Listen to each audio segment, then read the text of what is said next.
সাত কথা বাই সেজুতি চ্যানেলের নতুন আরেকটি ভিডিওতে তোমাদের সকলকে স্বাগতম জানিয়ে আজ আমি উপস্থিত হয়ে গেছি তোমাদের মাঝে নতুন একটা রেসিপি নিয়ে। এই রান্নাটা করতে কিন্তু খুব বেশি সময় লাগে না, আর এর স্বাদও কিন্তু দুর্দান্ত হয় বন্ধুরা। আজ আমি তোমাদের মাঝে শেয়ার করতে যাচ্ছি চিংড়ি মাছ দিয়ে কচুরলতি রান্না। তোমরা কে কে কচুরলতি খেতে পছন্দ করো সেটা কিন্তু অবশ্যই আমাকে জানাবে। আর বন্ধুরা, ভয়ের কোনো কারণে আজ আমি তোমাদের এমন একটা ট্রিক শিখিয়ে দেবো যার ফলে কচুরলতি রান্না করলে তোমাদের গলা কখনো চুলকাবে না। গলা চুলকানোর ভয়ে তোমরা কারা কারা কচুরলতি খাও না সেটা কিন্তু অবশ্যই আমাকে জানাবে। কারণ আজকের এই ভিডিওটি দেখার পর তোমরা এমন একটা ট্রিক্স জেনে যাবে যেটা ফলো করে কচুরলতি রান্না করলে সেই কচুরলতি খেলে কখনো গলা চুলকাবে না। তাই বন্ধুরা, আজকের ভিডিওটি একদম মিস করবে না। আজকের এই দুর্দান্ত রেসিপির ভিডিওটি শুরু থেকে শেষ পর্যন্ত দেখে যাও। আশা রাখছি ভিডিওটি তোমাদের খুবই ভালো লাগবে। তাহলে চলো বন্ধুরা, বেশি দেরি না করে আজকের এই দুর্দান্ত রেসিপির ভিডিওটি শুরু করা যাক। বন্ধুরা, আমি এখানে প্রথমেই কচুরলতিগুলোকে খুব সুন্দর করে বেছে নিয়েছি। তোমাদের যদি আমি বেছে নেওয়ার ভিডিও দেখাতে যেতাম তাহলে ভিডিওটা অনেক বড় হয়ে যেত। বন্ধুরা, লতিটা কিভাবে বেছে নিতে হয় সেটার ভিডিও যদি তোমরা চাও তাহলে সেটা কিন্তু অবশ্যই আমাকে কমেন্টের মাধ্যমে জানাবে। আমি অবশ্যই চেষ্টা করব পরবর্তী ভিডিওতে তোমাদের লতি কিভাবে বেছে নিতে হয় সুন্দর করে সেটা দেখানোর। এখন আমি বেছে নেওয়া লতিগুলোকে খুব সুন্দর করে 2 থেকে 3 বারের মতো ধুয়ে নেব। লতিগুলোকে আমি প্রায় 3 বারের মতো খুব সুন্দর করে ধুয়ে নিয়েছি। এখন আমি লতিগুলো থেকে জলগুলোকে খুব সুন্দর করে ঝরিয়ে নেব। এখানে লতি থেকে যতক্ষণ জল ঝরছে ততক্ষণে আমি সামান্য একটু জল গরম করে নেব। তার জন্য আমি এখানে চুলোতে সামান্য একটু গরম জল বসিয়ে দিয়েছি। প্রায় 10 মিনিট পর জল গরম হয়ে যখন এরকম বুদবুদ হয়ে উঠবে তখন আমি জল ঝরে রাখা লতিগুলো এর মধ্যে দিয়ে দেব। বন্ধুরা, আমি কচুরলতি রান্না করার আগে লতিটাকে সামান্য একটু ভাপিয়ে নেব। এরকম ভাপিয়ে নেওয়ার ফলে রান্না করার পর সেই কচুরলতি খেলে কখনোই গলা চুলকাবে না। তোমরা যারা গলা চুলকানোর ভয় কচুরলতিটা খাও না তাদেরকে বলবো তোমরা রান্না করার আগে এরকমই কচুরলতিটাকে সামান্য একটু ভাপিয়ে নেবে। এখন কচুরলতিটাকে খুব সুন্দর করে ঢেকে দেব। আমি এটাকে প্রায় 5 মিনিটের মতো খুব সুন্দর করে ভাপ দিয়ে নেব। প্রায় 5 মিনিট পর দেখো বন্ধুরা, জলটা কত সুন্দর টকবক করে ফুটছে এবং লতিটা কিন্তু অনেকটাই নরম হয়ে গিয়েছে। এটাকে প্রায় 5 মিনিটের মতোই ভাপ দিলেই হবে বন্ধুরা। এটাকে খুব বেশি সময় ধরে ভাপ দিতে হবে না। লতিগুলো খুব সুন্দর করে ভাপ দেওয়া হয়ে গিয়েছে। এখন আমি এটাকে নামিয়ে ফেলবো। বন্ধুরা, আমি এখানে কচুরলতিটাকে খুব সুন্দর করে নামিয়ে ফেলেছি। এখন আমি এটাকে কিছু সময় দিয়ে এটাকে খুব সুন্দর করে ঠান্ডা করে নেব। বন্ধুরা, কচুরলতিটা যতক্ষণে ঠান্ডা হচ্ছে ততক্ষণে আমি এখানে মাঝারি টুকরো কয়েকটা চিংড়ি নিয়ে নিয়েছি। তাহলে চলো বন্ধুরা, বেশি সময় নষ্ট না করে চিংড়ি মাছগুলোকে বেছে ফেলি। তো বন্ধুরা, আমি কতটা ঝটপট চিংড়ি মাছগুলোকে বেছে ফেলেছি। তাহলে চলো বন্ধুরা, এখন তাড়াতাড়ি আমরা কচুরলতিটা চিংড়ি মাছ দিয়ে রান্না করে ফেলি। রান্নার শুরুতেই আমি চুলোতে কড়াইটাকে বসিয়ে দিয়েছি। এখন আমি কড়াইটাকে খুব সুন্দর করে গরম করে নেব। 5 মিনিট পর কড়াইটা যখন খুব ভালোভাবে গরম হয়ে যাবে তখন আমি এতে দিয়ে দিচ্ছি সাদা তেল। বন্ধুরা, এখানে তোমরা তেলের পরিমাণ সামান্য একটু বেশি রাখবে, কারণ কচুরলতিটা যদি কম তেলে ভাজা হয় তাহলে কিন্তু এটা মোটেও ভালো খেতে হবে না। তো খেয়াল রেখো, তাই বলে এত তেল দিও না যে কচুরলতি থেকে তেল ভেসে উঠবে। হয়তো লক্ষ্যই করেছো আমি এখানে কতটুকু তেল দিয়েছি। তোমরা তোমাদের হিসেব অনুযায়ী এখানে তেলটা ব্যবহার করবে। এখন আমি তেলে দিয়ে দিব সামান্য একটু কালো জিরে। বন্ধুরা, কালো জিরেটা দেওয়ার পর কালো জিরেটাকে প্রায় 2 থেকে 3 মিনিটের মতো হালকা একটু ভেজে নেব। কালো জিরেটাকে আমি খুব বেশিক্ষণ সময় ধরে ভেজে নেব না, কারণ কালো জিরেটা যদি খুব বেশি সময় ধরে ভেজে নেওয়া হয় তাহলে কিন্তু এটা থেকে একটা তিতো একটা ফ্লেভার চলে আসে, আর রান্নার স্বাদটাকে একদম নষ্ট করে ফেলে। দেখো বন্ধুরা, কালো জিরেটাকে আমি 2 মিনিটের মতো ভেজে নেওয়ার পর এখানে দিয়ে দিচ্ছি কুচো করে কেটে রাখা সামান্য একটু পেঁয়াজ। আমি এখানে মাঝারি সাইজের 2টো পেঁয়াজ ব্যবহার করেছি বন্ধুরা। সামান্য একটু বেশি পেঁয়াজ দিয়ে যদি কচুরলতিটা রান্না করা হয় তাহলে সেই কচুরলতিটা খেতে কিন্তু অসাধারণ লাগে।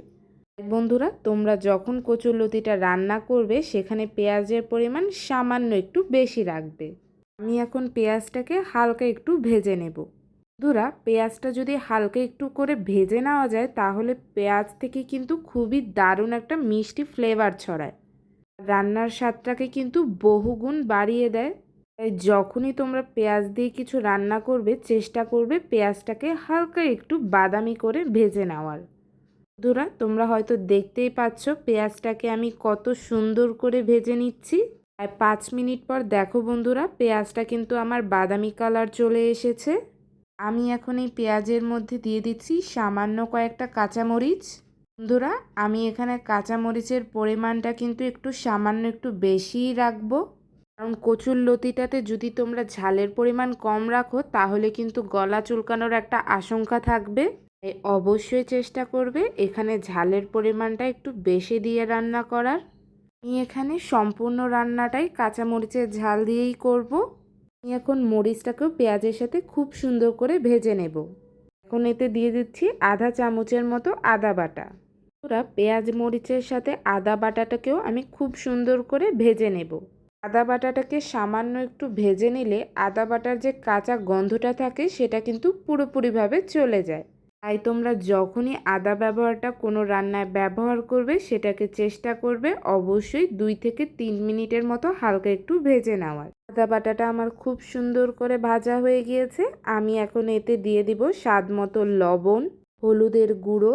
লবণ ও হলুদের গুঁড়োটা আমি পেঁয়াজ মরিচের সাথে খুব সুন্দর করে মেখে নেব। তোরা, আজকের এই রান্নাটা কিন্তু আমি কোনো জল ব্যবহার করব না, এজন্য তোমরা চুলার আঁচটাকে কিন্তু খুবই কম রাখবে। আঁচটা মাঝারি রেখে তোমরা পেঁয়াজ মরিচটাকে খুব সুন্দর করে ভেজে নিয়ে মশলাটাকে কষিয়ে নেবে। বন্ধুরা, তোমরা হয়তো দেখতেই পাচ্ছ পেঁয়াজের মরিচের সাথে মশলাটা আমি কত সুন্দর করে কষিয়ে নিয়েছি। এখন আমি এতে দিয়ে দেব বেছে রাখা চিংড়ি মাছগুলো। চিংড়ি মাছটা দিয়েও পেঁয়াজ মরিচের সাথে খুব সুন্দর করে এটাকে কষিয়ে নেব।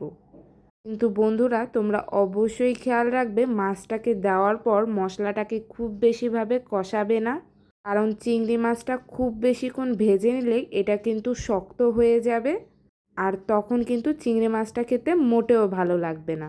আমি এখন এতে দিয়ে দিব সামান্য একটু মরিচের গুঁড়ো। বন্ধুরা, আমি এখানে মরিচের গুঁড়োটা কিন্তু শুধুমাত্র সামান্য একটু রং আনার জন্য ব্যবহার করেছি। তোমরা চাইলে আমার মতো মরিচের গুঁড়োটা ব্যবহারও করতে পারো, কিন্তু তোমরা যদি কেউ চাও শুকনো মরিচ দিয়েই সম্পূর্ণ রান্নাটা করবে তাহলেও তোমরা এটা করতে পারো। আমি এখন চিংড়ি মাছের সাথে মশলাটাকে খুব সুন্দরভাবে কষিয়ে নেব। 5 থেকে 10 মিনিটের পর মশলাটা যখন খুব ভালোভাবে কষানো হয়ে যাবে তখন দেখবে বন্ধুরা মশলা থেকে কিন্তু খুব সুন্দর করে তেল ভেসে উঠবে। এটার মধ্য দিয়েই তোমরা বুঝতে পারবে তোমাদের মশলাটা কিন্তু খুব সুন্দরভাবে কষানো হয়ে গিয়েছে। আর বন্ধুরা, মশলাটা যত ভালোভাবে কষানো হবে সেই রান্নাটা খেতে কিন্তু ততটাই ভালো হবে, কারণ খাবারের স্বাদ কিন্তু পুরোপুরি নির্ভর করে সেই রান্নাটা কষানোর ওপর। বন্ধুরা, মাছের সাথে মশলাটা কিন্তু আমার খুব সুন্দরভাবে কষানো হয়েছে, তাই আমি এখানে হালকা ভাপিয়ে রাখা কচুরলতিগুলো খুব সুন্দর করে দিয়ে দেব। বন্ধুরা, তোমরা অবশ্যই চেষ্টা করবে কচুরলতিটাকে ভাপিয়ে নেওয়ার পর এটাকে খুব সুন্দর করে ঠান্ডা করে নেওয়ার। এতে করে লতিটা কিন্তু গলে যাবে না। তুমি যদি সরাসরি ভাপে দেওয়ার পরই লতিটা রান্না করো তখন দেখবে লতিটা চুলোতে দেওয়ার পরই এটা গলে যাবে। আমি কিন্তু মশলাটার সাথে লতিটাকে খুব সুন্দর করে মিশিয়ে নিচ্ছি। বন্ধুরা, আমার রান্নার চ্যানেলে কিন্তু তোমরা আরও দুর্দান্ত সকল রান্নার রেসিপি পেয়ে যাবে। আমি তোমাদের মাঝে এমন এমন রেসিপি শেয়ার করেছি যে সকল রান্না তোমরা খুব ইজিলি ঘরে বসেই তৈরি করতে পারবে। রান্না তৈরি করবে কিন্তু একদম ঘরোয়া স্টাইলে, কিন্তু এর স্বাদ পাবে একদম রেস্টুরেন্টের মতো। আর বন্ধুরা, আমি কিন্তু আমার রান্নার চ্যানেলে রান্নার রেসিপির পাশাপাশি তোমাদের মাঝে অনেক ট্রিক্স শেয়ার করে থাকি, আর সেই সকল ট্রিক্স তোমাদের সেই রান্নাগুলো রান্না করতে অবশ্যই হেল্প করে থাকে। বলে আমার সে সকল শেয়ার করা ট্রিক্স জানতে হলে অবশ্যই কিন্তু আমার রান্নার চ্যানেলটিকে সাবস্ক্রাইব করে নিতে হবে। এতে করে আমি যখনই তোমাদের মাঝে নতুন কোনো রেসিপির ভিডিও শেয়ার করব তার নোটিফিকেশন সর্বপ্রথম তোমার ফোনেই আসবে। তাই আমার যে সকল বন্ধুরা এখনও আমার রান্নার চ্যানেলটিকে সাবস্ক্রাইব করোনি তারা শীঘ্রই আমার রান্নার চ্যানেলটিকে সাবস্ক্রাইব করে ফেলো। আমার চ্যানেলটিকে সাবস্ক্রাইব করার মাধ্যমে তোমরা কিন্তু খুব সহজেই আমার ফ্যামিলির সদস্য হয়ে যেতে পারবে। বন্ধুরা, আমি কিন্তু মশলাটার সাথে লতিটাকে খুব সুন্দর করে মিশিয়ে নিয়েছি। আমি এটাকে খুব সুন্দর করে ঢাকা দিয়ে দেব। বন্ধুরা, এই সময় কিন্তু আমি চুলার আঁচটা মাঝারি থেকেও সামান্য একটু কমিয়ে দেব। আমি এখন এটাকে 10 মিনিটের মতো টানা ঢাকা দিয়ে রেখেই রান্নাটা করে নেব।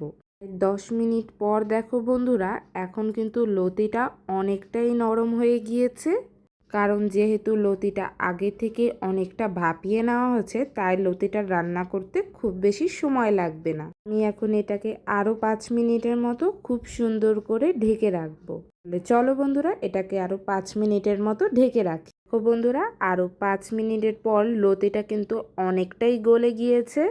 লতির কালারটা কিন্তু একদমই চেঞ্জ হয়ে গিয়েছে। আমার তো কচুর লতি রান্না করতে করতেই মুখে জল এসে গিয়েছে। তোমাদের মধ্যে কার কার এই ভিডিওটা দেখতে দেখতে মুখে জল এসে গিয়েছে সেটা কিন্তু অবশ্যই আমাকে কমেন্টের মাধ্যমে জানাবে। এর মধ্য দিয়েই কিন্তু বন্ধুরা আমার লতি রান্নাটা কিন্তু একদমই কমপ্লিট হয়ে গিয়েছে। তোমাদের কাছে আজকের এই রেসিপির ভিডিওটি কেমন লাগলো তার মতামত কিন্তু অবশ্যই আমাকে কমেন্টের মাধ্যমে লিখে শেয়ার করবে। আমার কাছে এটাকে দেখতে তো দুর্দান্ত লোভনীয় মনে হচ্ছে। বন্ধুরা, চুলা থেকে তো আমি এটাকে নামিয়ে ফেলেছি। এখন আমি এটাকে খুব সুন্দর করে পরিবেশন করে ফেলবো। বন্ধুরা, একটি বাটিতে আমি এটাকে খুব সুন্দর করে পরিবেশন করে ফেলেছি। তোমরাও কিন্তু চিংড়ি মাছ দিয়ে এরকম কচুরলতি রান্না করে গরম গরম ভাতের সাথে উপভোগ করবে। আর তার স্বাদ কেমন লাগলো সেটা কিন্তু অবশ্যই আমাকে কমেন্টের মাধ্যমে জানাতে ভুলে যাবে না। বন্ধুরা, আজকের এই রেসিপির ভিডিওটি যদি তোমাদের ভালো লেগে থাকে তাহলে ভিডিওটিকে অবশ্যই একটি লাইক করে দেবে। আর হ্যাঁ বন্ধুরা, লাইকের পাশাপাশি আমার চ্যানেলটি সাবস্ক্রাইব করতে ভুলে যাবে না। তোমাদের ভালোবাসা ও সাপোর্ট থেকে আমি উৎসাহ পাই তোমাদের মাঝে নিত্য নতুন সকল দুর্দান্ত রেসিপি শেয়ার করার। তাই আমার যে সকল বন্ধুরা এখনও আমার রান্নার চ্যানেলটিকে সাবস্ক্রাইব করনি তারা শীঘ্রই আমার রান্নার চ্যানেলটিকে সাবস্ক্রাইব করে ফেলো। যে সকল বন্ধুরা আমার রান্নার চ্যানেলটিকে অলরেডি সাবস্ক্রাইব করে রেখেছো তাদেরকে জানাই অসংখ্য ধন্যবাদ। তোমরা এভাবেই তোমাদের ভালোবাসা আমাকে দিয়ে যাও। আমি তোমাদেরকে নিয়ে আরও বহু দূর পাড়ি দিতে চাই। আজকের জন্য ভিডিও এতটুকুই ছিল। দেখা হবে অন্য কোনো একদিন নতুন কোনো রেসিপি নিয়ে। তখন সবাই ভালো থাকবেন এবং সুস্থ থাকবেন।